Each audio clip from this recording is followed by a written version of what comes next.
ನಮಸ್ಕಾರ ಸ್ನೇಹಿತರೆ ಸೈಡಲ್ಲಿ ಹಾಕ್ತೀನಿ ನೋಡಿ ಥಂಬ್ನೇಲ್. ಈ ರೀತಿ ಥಂಬ್ನೇಲ್ ಮಾಡೋದ್ರಿಂದ ತುಂಬ ವ್ಯೂಸ್ ಬರ್ತಾ ಇದೆ ವಿಡಿಯೋದ ಮೇಲೆ. ನೀವು ನೋಡಿರ್ಬೋದು, ಇಂಥ ಥಂಬ್ನೇಲ್ಸ್ ಮೇಲೆ ನೀವು ಯಾವುದೇ ವಿಡಿಯೋ ನೋಡಿ ಚೆನ್ನಾಗಿ ವ್ಯೂಸ್ ಬರ್ತಾ ಇರುತ್ತೆ ಈ ರೀತಿ ಥಂಬ್ನೇಲ್. ಈಗೀಗ ಸುಮಾರು ಜನ ಸ್ನೇಹಿತರೆ ತಮ್ಮ ಯೂಟ್ಯೂಬ್ ಚಾನಲ್ ಮೇಲೆ ಈ ಯೂಟ್ಯೂಬ್ ಬಗ್ಗೆ ಮಾಹಿತಿ ಕೊಡೋರೆಲ್ಲ AI ಇಂದ ಥಂಬ್ನೇಲ್ ಜನ್ರೇಟ್ ಮಾಡಿಸ್ತಾ ಇದ್ದಾರೆ. ಬಟ್ ಅದಕ್ಕೆ ವ್ಯೂಸ್ ಬರ್ತಾ ಇಲ್ಲ. ಆ ರೀತಿ ಥಂಬ್ನೇಲ್ ಮಾಡೋದ್ರಿಂದ ವ್ಯೂಸ್ ಬರ್ತಾ ಇಲ್ಲ. ಬಿಕಾಸ್ ಅದು ನ್ಯಾಚುರಲಿ ಅಷ್ಟು ಕ್ಲಿಯರ್ ಆಗಿ ಕಾಣಲ್ಲ. ಕ್ವಾಲಿಟಿ ಚೆನ್ನಾಗಿರುತ್ತೆ ಬಟ್ ಅಷ್ಟು ನ್ಯಾಚುರಲಿ ಕಾಣೋದಿಲ್ಲ. ಹಾಗಾಗಿ ಇದೊಂದು AI ರೀತಿ ವಿಡಿಯೋ ಇದೆ ಅನ್ನೋ ರೀತಿ ಫೀಲ್ ಆಗಿ ಯಾರೂ ನೋಡೋದಿಲ್ಲ. ಬಟ್ ಈ ರೀತಿ ಥಂಬ್ನೇಲ್ ಮಾಡೋದ್ರಿಂದ ಒಳ್ಳೆ ವ್ಯೂಸ್ ಬರ್ತಾ ಇದೆ. ನೀವು ಚೆಕ್ ಮಾಡಿ, ಇಂಥ ಥಂಬ್ನೇಲ್ಸ್ ಮೇಲೆ ನೀವು ನೋಡಿದರೆ ಒಳ್ಳೆ ವ್ಯೂಸೇ ಇರುತ್ತೆ. ಸೊ ಚೆಕ್ ಮಾಡಿ ನೀವು. ಈ ರೀತಿ ಥಂಬ್ನೇಲ್ ಮಾಡೋದು ತುಂಬ ಈಸಿ ಇದೆ. ಅದನ್ನೇ ನಾನು ಇವತ್ತು ಈ ವಿಡಿಯೋದಲ್ಲಿ ತೋರಿಸ್ಕೊಡ್ತಾ ಇದ್ದೀನಿ. ಬಿಕಾಸ್ ಥಂಬ್ನೇಲ್ ತುಂಬ ಇಂಪಾರ್ಟೆಂಟ್ ಆಗಿರುತ್ತೆ ನಮ್ಮ ಚಾನಲ್ ಮೇಲೆ, ನಾವು ಹಾಕಿರೋ ವಿಡಿಯೋದ ಮೇಲೆ. ಸೊ ಎಷ್ಟು ಥಂಬ್ನೇಲ್ ಅಟ್ರಾಕ್ಟಿವ್ ನ್ಯಾಚುರಲ್ ಆಗಿ ಮಾಡ್ತೀವಿ ಅಷ್ಟು ವ್ಯೂಸ್ ಬರುತ್ತೆ. AI ಇಂದ ಮಾಡಿದರೆ ಅದ್ರ ಮೇಲೆ ವ್ಯೂಸ್ ಬರ್ತಾ ಇಲ್ಲ. ಸೊ AI ಮೇಲೆ ನೀವು ಕೆಲಸ ಮಾಡಬೇಡಿ. AI ಇಂದ ಇಮೇಜಸ್ ಎಲ್ಲ ಜನ್ರೇಟ್ ಮಾಡಲಿಕ್ಕೆ ಹೋಗಬೇಡಿ. ಬಿಕಾಸ್ ಅದರಿಂದ ವ್ಯೂಸ್ ಬರ್ತಾ ಇಲ್ಲ. ನೀವು ಚೆಕ್ ಮಾಡಿ, AI ಇಂದ ಮಾಡಿರೋದು ತುಂಬ ಅಟ್ರಾಕ್ಟಿವ್ ಮಾಡಿರ್ತಾರೆ ಬಟ್ ಅದಕ್ಕೆ ವ್ಯೂಸೇ ಬರ್ತಾ ಇಲ್ಲ. ಸೊ AI ಇಂದ ಮಾಡಿದರೆ ಥಂಬ್ನೇಲು ಅದಕ್ಕೆ ವ್ಯೂಸ್ ಬರ್ತಾ ಇಲ್ಲ. ನ್ಯಾಚುರಲ್ ಮಾಡೋದು ಹೇಗೆ ತೋರಿಸ್ತೀನಿ. ಈ ರೀತಿ ಥಂಬ್ನೇಲ್ ನಾವು ನ್ಯಾಚುರಲ್ ಆಗಿ ಫ್ರೀ ಅಪ್ಲಿಕೇಶನ್, ನಾವು ಯೂಸ್ ಮಾಡೋ ಅಪ್ಲಿಕೇಶನ್ನಲ್ಲೇ ನಾವು ಅದನ್ನು ಮಾಡ್ಬೋದು. ಸೊ ಅದು ಹೇಗೆ ಅನ್ನೋದು ಸ್ಟೆಪ್ ಬೈ ಸ್ಟೆಪ್ ಹೇಳ್ತಾ ಹೋಗ್ತೀನಿ. ವಿಡಿಯೋ ಕಂಪ್ಲೀಟ್ ನೋಡಿ ಸ್ನೇಹಿತರೆ. ಥಂಬ್ನೇಲ್ ತುಂಬ ಇಂಪಾರ್ಟೆಂಟ್ ಆಗಿರುತ್ತೆ ನಮ್ಮ ಚಾನಲ್ ಮೇಲೆ ಹಾಕಿರೋ ವಿಡಿಯೋಗೆ. ಮೇನ್ ಥಂಬ್ನೇಲ್ ನಮ್ಮ ವಿಡಿಯೋದಲ್ಲಿ ಎಷ್ಟೇ ಚೆನ್ನಾಗಿ ನಾವು ವಿಡಿಯೋ ಎಡಿಟ್ ಮಾಡಿ ಎಲ್ಲ ಇನ್ಫಾರ್ಮೇಷನ್ ಕೊಟ್ಟರು ಎಲ್ಲಿವರೆಗೂ ಅದು ಕ್ಲಿಕ್ ಮಾಡಲ್ಲ, ಅದು ಗೊತ್ತಾಗಲ್ಲ. ಸೊ ಅದು ಕ್ಲಿಕ್ ಮಾಡಬೇಕು ಅಂದರೆ ಮೇನ್ ಇರೋದೇ ಥಂಬ್ನೇಲ್. ಸೊ ಥಂಬ್ನೇಲು ಟೈಟಲ್ ಸರಿಯಾಗಿದ್ದರೆ ವಿಡಿಯೋ ಮೇಲೆ ಒಳ್ಳೆ ವ್ಯೂಸ್ ಬರುತ್ತೆ. ಬಟ್ ಈ ರೀತಿ ಥಂಬ್ನೇಲ್ ಮಾಡೋದ್ರಿಂದ ಒಳ್ಳೆ ವ್ಯೂಸ್ ಬರ್ತಿದೆ. ಇದು ಒಮ್ಮೆ ಟ್ರೈ ಮಾಡಿ ನೋಡಿ ನೀವು. ಈ ರೀತಿ ಥಂಬ್ನೇಲ್ಸು AI ಇಂದ ಜನ್ರೇಟ್ ಮಾಡಲಿಕ್ಕೆ ಹೋಗಬೇಡಿ, ಅದರಿಂದ ವ್ಯೂಸ್ ಬರ್ತಾ ಇಲ್ಲ. ಸೊ ಇದು ನೀವು ನೆನ್ಪಿಟ್ಕೊಳ್ಳಿ. ಈ ರೀತಿ ಥಂಬ್ನೇಲ್ ಮಾಡಿದರೆ ನಿಮ್ಗೆ ಒಳ್ಳೆ ವ್ಯೂಸ್ ಬರೋ ಚಾನ್ಸ್ ಇರುತ್ತೆ. ಸೊ ಹೇಗೆ ಮಾಡೋದು ಬನ್ನಿ ತೋರಿಸ್ತೀನಿ. ಸೊ ಫಸ್ಟ್ ಆಫ್ ಆಲ್ ನಿಮ್ಮ ಹತ್ರ ಒಂದು ಅಪ್ಲಿಕೇಶನ್ ಬೇಕು ಸ್ನೇಹಿತರೆ. ಯಾವುದು ಅಂದರೆ InShot ಅಪ್ಲಿಕೇಶನ್. ಈಗಂತೂ ಎಲ್ಲರ ಹತ್ರ InShot ಅಪ್ಲಿಕೇಶನ್ ಇದ್ದೇ ಇರುತ್ತೆ. ಸೊ ಸುಮಾರು ಜನ ಅದನ್ನು ಯೂಸ್ ಮಾಡ್ತೀರಾ. ಎಡಿಟಿಂಗ್ಗೆ ತುಂಬ ಒಳ್ಳೆ ಅಪ್ಲಿಕೇಶನ್ ಇದೆ. ಫ್ರೀ ಆಫ್ ಕಾಸ್ಟ್ ನೀವು ಅದನ್ನು ಯೂಸ್ ಮಾಡ್ಕೋಬೋದು. ಒಂದು ಆ್ಯಡ್ ನೋಡಿದರೆ ಸಾಕು, ವಾಟರ್ ಮಾರ್ಕ್ ಎಲ್ಲ ಹೋಗಿಬಿಡುತ್ತೆ.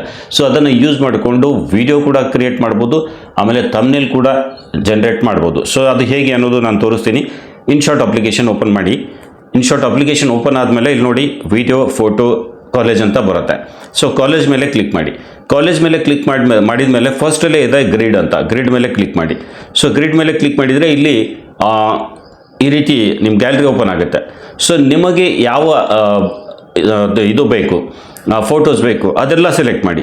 ನಾನು 5 ಫೋಟೋ ಇದರಲ್ಲಿ ಆ್ಯಡ್ ಮಾಡ್ತೀನಿ. ಎಷ್ಟು ಬೇಕು ಅಷ್ಟು ಆ್ಯಡ್ ಮಾಡ್ಕೋಬೋದು. ಆದಷ್ಟು ತುಂಬ ಚಿಕ್ಕದಾಗಿ ಕಾಣೋ ಹಾಗೆ ಮಾಡಬೇಡಿ. 4-5 ಫೋಟೋ ಸೇರಿಸಿ ಮಾಡ್ಬೋದು. ಒಂದು 5-6 ಹಾಕಿದರೂ ನಡೆಯುತ್ತೆ. ಸೊ ಈ ರೀತಿ ನೀವು ಸೆಲೆಕ್ಟ್ ಮಾಡಿ. ನಾನು ಇಲ್ಲಿ 6 ಫೋಟೋಗಳನ್ನು ಸೆಲೆಕ್ಟ್ ಮಾಡ್ತೀನಿ. 5 ಫೋಟೋಗಳನ್ನು ಸೆಲೆಕ್ಟ್ ಮಾಡ್ತೀನಿ. ನೋಡಿದ್ದೀರಾ, ಓಪನ್ ಮಾಡಿದೆ, ಗ್ರಿಡ್ ಕ್ಲಿಕ್ ಮಾಡಿದೆ. ಅದಾದಮೇಲೆ ಇದು ಗ್ಯಾಲರಿ ಓಪನ್ ಆಗುತ್ತೆ. ಅಲ್ಲಿ ನಾವು ಫೋಟೋಸ್ ಫಸ್ಟ್ ಸೆಲೆಕ್ಟ್ ಮಾಡ್ಕೋಬೇಕು. ಮಾಡಿದ ಮೇಲೆ ಓಕೆ ಮಾಡಿ. ಸೊ ಈ ರೀತಿ ಬರುತ್ತೆ. ಈ ರೀತಿ ಬಂದಾಗ ಇಲ್ಲಿ ಕೆಳಗಡೆ ನೋಡಿ ಕ್ಯಾನ್ವಾಸ್ ಅಂತ ಇದೆ. ಕ್ಯಾನ್ವಾಸ್ ಮೇಲೆ ಕ್ಲಿಕ್ ಮಾಡಿ. ಕ್ಯಾನ್ವಾಸ್ ಮೇಲೆ ಕ್ಲಿಕ್ ಮಾಡಿಕೊಂಡು ಯೂಟ್ಯೂಬ್ ರೇಷಿಯೋ ಸೆಲೆಕ್ಟ್ ಮಾಡಬೇಕು. ಇಲ್ಲಿ 16:9 ಅಂತ ಇದೆ. ಇದರ ಮೇಲೆ ಕ್ಲಿಕ್ ಮಾಡಿ. ಸೊ ಕ್ಲಿಕ್ ಮಾಡಿದರೆ ಈ ರೀತಿ ಬಂದ್ಬಿಡುತ್ತೆ. ಸೊ ಇಲ್ಲಿ ನೋಡ್ಬೋದು ಟೋಟಲ್ 5 ಫೋಟೋಸ್ ನಾನು ಹಾಕಿದ್ದೀನಿ. ಸೊ ಇದನ್ನು ನಾವು ಸರಿಯಾಗಿ ಅರೇಂಜ್ ಕೂಡ ಮಾಡ್ಕೋಬೋದು. ಇಲ್ಲಿ ರೈಟ್ ಮಾರ್ಕ್ ಮೇಲೆ ಕ್ಲಿಕ್ ಮಾಡಿ ಓಕೆ ಮಾಡ್ತೀನಿ. ಆಮೇಲೆ ಇಲ್ಲಿ ಲೇಔಟ್ ಅಂತ ಇದೆ. ಇಲ್ಲಿ ಲೇಔಟ್, ಎರಡನೇ ಆಪ್ಷನ್ ಲೇಔಟ್ ಅಂತ ಇದೆ. ಈ ಲೇಔಟಲ್ಲಿ ನಿಮಗೆ ಯಾವ ರೀತಿ ಬೇಕು ಅದನ್ನು ಆ ರೀತಿ ಸೆಲೆಕ್ಟ್ ಮಾಡ್ಕೋಬೇಕು. ಸೊ ನಾನಿಲ್ಲಿ ಈ ಆಪ್ಷನ್ ಕ್ಲಿಕ್ ಮಾಡ್ತೀನಿ. ಇಲ್ಲಿ ನೋಡ್ಬೋದು ಸೈಡಿಗೆ 2, ಈ ಸೈಡ್ 2, ಈ ಸೈಡ್ 2 ಇಮೇಜಸ್ ಬರ್ತಿದೆ. ಓಕೆ, ಇನ್ನು ಇಲ್ಲಿ ಕರೆಕ್ಟಾಗಿ ಸೆಟ್ ಆಗಿಲ್ಲ ಅಂದರೆ ಏನು ಮಾಡಬೇಕು, ನೀವು ಯಾವುದಾದ್ರೂ ಇಮೇಜ್ ನಿಮಗೆ ಅಡ್ಜಸ್ಟ್ ಮಾಡಬೇಕಾಗಿದೆ ಅಂದರೆ ನೀವು ಅದನ್ನು ಕ್ಲಿಕ್ ಮಾಡಿ ಅದನ್ನು ಈ ರೀತಿ ಮೂವ್ ಮಾಡ್ಬೋದು. ಆ ಕಡೆ ಈ ಕಡೆ ಮಾಡ್ಬೋದು. ಸೊ ಈ ರೀತಿ ನೀವು ಅಡ್ಜಸ್ಟ್ ಮಾಡ್ಕೋಬೋದು. ಓಕೆ, ಇಲ್ಲಿ ನೋಡಿ ನಿಮಗೆ ಅದು ಕರೆಕ್ಟಾಗಿ ಕಾಣ್ತಾ ಇಲ್ಲ ಅಂದರೆ ನೀವು ಅದನ್ನು ಸರಿಯಾಗಿ ಸೆಟ್ ಮಾಡ್ಕೋಬೋದು. ಓಕೆ, ಅದನ್ನು ಸೆಟ್ ಮಾಡಿಕೊಂಡು ಲೇಔಟು ಸೊ ನಿಮ್ಗೆ ಯಾವ ರೀತಿ ಬೇಕೋ ಆ ರೀತಿ ಮಾಡ್ಕೋಬೋದು. ಇನ್ನು ಇದರಲ್ಲೇ ಇನ್ನೊಂದು ಸ್ವಲ್ಪ ಇಮೇಜಸ್ ಹಾಕಬೇಕು ಅಂದರೆ ನೀವು ಅದು ಕೂಡ ಮಾಡ್ಬೋದು. ಇಲ್ಲಿ ನೋಡಿ ನಾನು ಇಲ್ಲಿ ಸೆಟ್ ಮಾಡಿ ತೋರಿಸ್ತೀನಿ.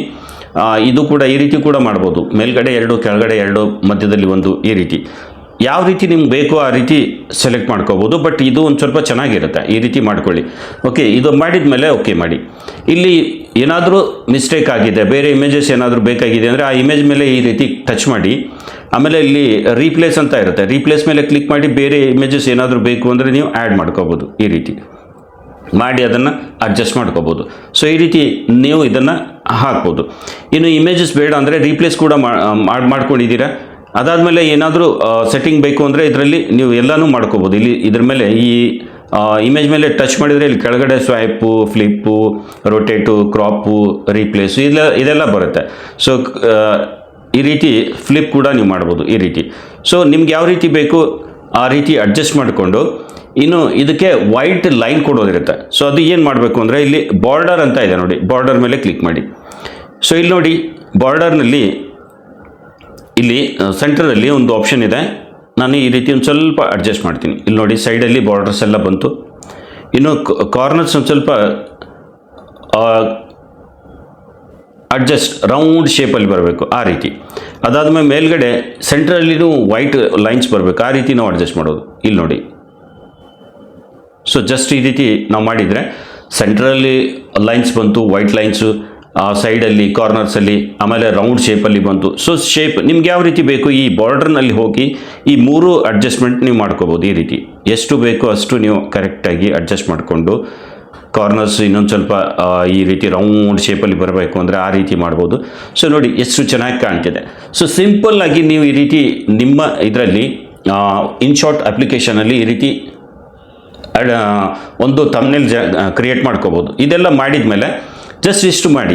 ಅದಾದಮೇಲೆ ನಿಮ್ಗೆ ಏನಾದರೂ ಇದ್ರ ಮೇಲೆ ಟೆಕ್ಸ್ಟ್ ಬರೀಬೇಕು ಅಂದರೆ ಟೆಕ್ಸ್ಟ್ ಮೇಲೆ ಹೋಗಿ, ಟೆಕ್ಸ್ಟ್ ಮೇಲೆ ಬಂದು ನಾನಿಲ್ಲಿ ವೈರಲ್ ಥಂಬ್ನೇಲ್ ಅಂತ ಬರಿತೀನಿ. ವೈರಲ್ ಥಂಬ್ನೇಲ್ ಇಂಗ್ಲೀಷಲ್ಲಿ ಬರೆದ್ಬಿಡ್ತೀನಿ. ಸೊ ವೈರಲ್ ಥಂಬ್ನೇಲ್ ಅಂತ ಬರೆದೆ. ಸೊ ಇದನ್ನು ನಾನು ಇಲ್ಲಿ ನೋಡಿ ಈ ರೀತಿ ನಾವು ಎಲ್ಲಿ ಬೇಕಾದರೂ ಇದನ್ನು ಅಡ್ಜಸ್ಟ್ ಮಾಡಿಕೊಂಡು ಇಡ್ಬೋದು. ಆಮೇಲೆ ಇದು ಟೆಕ್ಸ್ಟ್ ಒಂದು ಸ್ವಲ್ಪ ದೊಡ್ಡದಾಗಿದೆ ಅಂದರೆ ನೀವು ಟೆಕ್ಸ್ಟ್ ಕೂಡ ಚಿಕ್ಕದು ಮಾಡಿಕೊಂಡು ಅಥವಾ ಬೇರೆ ರೀತಿಯಲ್ಲಿ ಬರೆದ್ಬಿಟ್ಟು ಇದೆಲ್ಲ ನೀವು ಮಾಡ್ಕೋಬೋದು. ಇಲ್ಲಿ ನೋಡ್ಬೋದು ಈ ರೀತಿ ವೈರಲ್ ಥಂಬ್ನೇಲ್ ಈ ರೀತಿ. ಓಕೆ, ಟೆಕ್ಸ್ಟ್ ಚಿಕ್ಕದಾಗಬೇಕು ಅಂದರೆ ಈ ರೀತಿ ಒಂದು ಸ್ವಲ್ಪ ಸೈಡಲ್ಲಿ ಒಂದು ಎರೋ ಮಾರ್ಕ್ ಇದೆ ನೋಡಿ, ಈ ಎರೋ ಮಾರ್ಕ್ ಮೇಲೆ ಈ ರೀತಿ ನೀವು ಅಡ್ಜಸ್ಟ್ ಮಾಡಿಕೊಂಡು ಅದನ್ನು ಎಲ್ಲಿ ನಿಮಗೆ ಅಡ್ಜಸ್ಟ್ ಆಗುತ್ತೋ ಅಲ್ಲಿ ಸೆಟ್ ಮಾಡ್ಕೋಬೋದು ಈ ರೀತಿ. ಸೊ ಇಲ್ಲಿ ಟೆಕ್ಸ್ಟ್ ಹಾಕೋದ್ರಲ್ಲಿನೂ ಈ ಟೆಕ್ಸ್ಟ್ ಇನ್ನೊಂದು ಏನಾದರೂ ಎಡಿಟ್ ಮಾಡಬೇಕು ಅಂದರೆ ಇಲ್ಲಿ ಪೆನ್ಸಿಲ್ ಐಕನ್ ಮೇಲೆ ಕ್ಲಿಕ್ ಮಾಡಿಕೊಂಡು ಎಡಿಟ್ ಮೇಲೆ ಕ್ಲಿಕ್ ಮಾಡಿ ಇಲ್ಲಿ ಏನು ಬೇಕು ಆ ರೀತಿ ಕಲರ್ ಬೇಕು ಅಂದರೆ ಕಲರ್ ಚೇಂಜಸ್ ಮಾಡ್ಕೋಬೋದು. ಇಲ್ಲಿ ನೋಡ್ಬೋದು ನೀವು ಕಲರ್ಸು ಈ ರೀತಿ ನಿಮ್ಗೆ ಏನಾದರೂ ಕಲರ್ ಚೇಂಜ್ ಆಗಬೇಕು ಅಂದರೆ ಆ ಕಲರ್ ಚೇಂಜ್ ಮಾಡ್ಕೋಬೋದು. ಆಮೇಲೆ ಕೆಳಗಡೆ ನೋಡಿ ಶೇಪ್ಸ್ ಎಲ್ಲ ಇದೆ, ಶೇಪ್ಸ್ ಯಾವ ಶೇಪಲ್ಲಿ ಬೇಕು ಆ ರೀತಿ ನೀವು ಮಾಡ್ಕೋಬೋದು. ಈ ರೀತಿ ಕಲರ್ ಅಡ್ಜಸ್ಟ್ಮೆಂಟ್ ಮಾಡ್ಕೋಬೋದು. ಇಲ್ಲಿ ನೋಡ್ಬೋದು ಕೆಳಗಡೆ ಇದೆ ನೋಡಿ. ಸೊ ಇಲ್ಲಿ ನೀವು ಏನು ಬೇಕೋ ಆ ರೀತಿ ಅಡ್ಜಸ್ಟ್ ಮಾಡಿಕೊಂಡ್ರೆ ನಡೆಯುತ್ತೆ ಸ್ನೇಹಿತರೆ. ನಾನು ಈ ರೀತಿ ಒಂದು ಈ ರೀತಿ ಒಂದೇನೋ ನೀವು ಯಾವ ರೀತಿ ಬೇಕು, ಆಮೇಲೆ ಕಲರ್ ಬೇಕು ಅಂದರೆ ಕಲರ್ ನೀವು ಅಡ್ಜಸ್ಟ್ಮೆಂಟ್ ಮಾಡ್ಕೋಬೋದು. ನಿಮ್ಗೆ ಯಾವ ಕಲರ್ ಬೇಕೋ ಆ ಕಲರ್. ಇಲ್ಲಿ ಕೆಲವೊಂದಿಷ್ಟು ಟೆಕ್ಸ್ಟು, ಬಾರ್ಡರು, ಶ್ಯಾಡೋ ಈ ರೀತಿ ಆಪ್ಷನ್ಸ್ ಇದೆ ನೋಡಿ. ಇಲ್ಲಿ ಬಾರ್ಡರ್ ಯಾವ ರೀತಿ, ಯಾವ ಬಾರ್ಡರ್ ಬೇಕು, ಶ್ಯಾಡೋ ಯಾವ ರೀತಿ, ಬ್ಲ್ಯಾಕ್ ಬೇಕಾ, ರೆಡ್ ಬೇಕಾ, ಈ ರೀತಿ ಗ್ಲೋ ಬೇಕು ಅಂದರೆ ಗ್ಲೋ, ವೈಟ್ ಬೇಕಾ, ರೆಡ್ ಬೇಕಾ, ಗ್ಲೋ ಹಾಕ್ಬೋದು, ಲೇಬಲ್ ಹಾಕ್ಬೋದು. ಸೊ ಲೇಬಲ್ ಸೈಡಲ್ಲಿ ಏನು ಡಾಟ್ಸ್ ಬಂದಿದೆ ಅದನ್ನು ನೀವು ಚೇಂಜ್ ಮಾಡ್ಕೋಬೋದು. ಇಲ್ಲಿ ನೋಡ್ಬೋದು. ಸೊ ಈ ರೀತಿ ಓಪೆಸಿಟಿ ಎಷ್ಟು ಕ್ಲಿಯರಾಗಿ ಕಾಣಬೇಕು ಅಂದರೆ ಲೈಟಾಗಿ ಕಾಣಬೇಕಾ ಅಥವಾ ಹಾರ್ಡಾಗಿ ಕಾಣಬೇಕಾ ಈ ರೀತಿ ಅಡ್ಜಸ್ಟ್ ಮಾಡ್ಕೋಬೋದು ನೀವು. ಸೊ ಇದೆಲ್ಲ ಮಾಡ್ಕೊಂಡ್ಮೇಲೆ ನೀವು ಎಲ್ಲಿ ಇದಕ್ಕೆ ಬೇಕೋ ಅಲ್ಲಿ ಅಡ್ಜಸ್ಟ್ ಮಾಡಿಕೊಂಡು ಈಗ ಎಕ್ಸ್ಪೋರ್ಟ್ ಮೇಲೆ ಕ್ಲಿಕ್ ಮಾಡಿದರೆ ಸಾಕು ಸ್ನೇಹಿತರೆ, ನಿಮ್ಮ ಥಂಬ್ನೇಲ್ ರೆಡಿ ಆಗುತ್ತೆ. ಇಲ್ಲಿ ಸೈಡಲ್ಲಿ ತೋರಿಸ್ತೀನಿ ನೋಡಿ, ಇದು ಥಂಬ್ನೇಲ್. ಸೊ ಈ ರೀತಿ ಥಂಬ್ನೇಲ್ ಮಾಡಿದರೆ ನಾನು ಇಲ್ಲಿ ಗ್ಯಾಲರಿ ಕೂಡ ಓಪನ್ ಮಾಡಿ ನಿಮ್ಗೆ ತೋರಿಸ್ತೀನಿ. ಗ್ಯಾಲರಿಯಲ್ಲಿಯೂ ಕೂಡ ಇಲ್ಲಿ ನೋಡ್ಬೋದು ಥಂಬ್ನೇಲ್ ಸೈಡಲ್ಲಿ ತೋರಿಸ್ತೀನಿ, ಥಂಬ್ನೇಲ್ ಕ್ರಿಯೇಟ್ ಆಗಿದೆ. ಸೊ ಈ ರೀತಿ ಥಂಬ್ನೇಲ್ ಮಾಡೋದ್ರಿಂದ ಸ್ನೇಹಿತರೆ ತುಂಬ ಒಳ್ಳೆ ವ್ಯೂಸ್ ಬರ್ತಿದೆ. ನೀವು ಇದರಲ್ಲಿ 5, 6, 7 ತನಕ ಆರಾಮಾಗಿ ನಿಮ್ಮ ಇಮೇಜಸನ್ನು ಅಡ್ಜಸ್ಟ್ ಮಾಡ್ಕೋಬೋದು. ಸೊ ಈ ರೀತಿ ಥಂಬ್ನೇಲ್ ಮಾಡೋದ್ರಿಂದ ಒಳ್ಳೆ ವ್ಯೂಸ್ ಬರ್ತಿದೆ, ವಿಡಿಯೋ ಕೂಡ ವೈರಲ್ ಆಗ್ತಿದೆ. ನೀವು AI ಜನರೇಟೆಡ್ ಥಂಬ್ನೇಲ್ ಹಾಕಿದರೆ ಅದಕ್ಕೆ ಯಾವುದೇ ರೀತಿಯಿಂದ ರೆಸ್ಪಾನ್ಸ್ ಸಿಗ್ತಾ ಇಲ್ಲ ಸರಿಯಾಗಿ. ಸೊ ಅದರ ಮೇಲೆ ಕ್ಲಿಕ್ಸ್ ಎಲ್ಲ ಬರ್ತಾ ಇಲ್ಲ. ನೀವು ನೋಡಿರ್ಬೋದು ಸುಮಾರು ಚಾನಲ್ಸ್ ಮೇಲೆ ಎಲ್ಲ ಹೇಳಿ ಹಾಕ್ತಿದ್ದಾರೆ. ಯಾವುದು ಅಂದರೆ ಈ ರೀತಿ ಎ ಇಂದ ಆರಾಮಾಗಿ ತಮ್ನೇಲ್ ಮಾಡಬೇಕು. ಅದಕ್ಕಿಂತ ಬೆಸ್ಟ್ ನ್ಯಾಚುರಲ್ ತಮ್ನೇಲ್ ಸ್ನೇಹಿತರೆ. ನ್ಯಾಚುರಲಿ ಎಷ್ಟು ನೀವು ಕರೆಕ್ಟಾಗಿ ತಮ್ನೇಲ್ ಮಾಡ್ತೀರಾ ಅದು ಒಳ್ಳೆ ವ್ಯೂಸ್ ತಂದು ಕೊಡ್ತಿದೆ. ಅದ್ರ ಮೇಲೆ ಫೋಕಸ್ ಮಾಡಿ. AI ಜನರೇಟೆಡ್ ತಮ್ನೇಲ್ ಮೇಲೆ ಹೋಗಬೇಡಿ. ಈ ರೀತಿ ಆರಾಮಾಗಿ ನಿಮ್ಮ ಚಾನಲ್ ಮೇಲೆ ವಿಡಿಯೋಗೆ ತಮ್ನೇಲ್ ಮಾಡ್ಬೋದು. ಎಷ್ಟು ಚೆನ್ನಾಗಿ ಕಾಣ್ತಿದೆ ನೀವು ನೋಡ್ಬೋದು, ಎಷ್ಟು ದೊಡ್ಡದಾಗಿ ತೋರಿಸ್ತೀನಿ ನೋಡಿ ಸ್ಕ್ರೀನ್ ಮೇಲೆ. ಸೊ ಈ ರೀತಿ ತಮ್ನೇಲ್ ನೀವು ಮಾಡ್ಕೋಬೋದು. ಸೊ ವಿಡಿಯೋ ಇಷ್ಟ ಆದರೆ ಲೈಕ್ ಮಾಡಿ. ಏನಾದರೂ ಡೌಟ್ಸ್ ಇದ್ದರೆ ಕಮೆಂಟ್ನಲ್ಲಿ ಕೇಳಿ.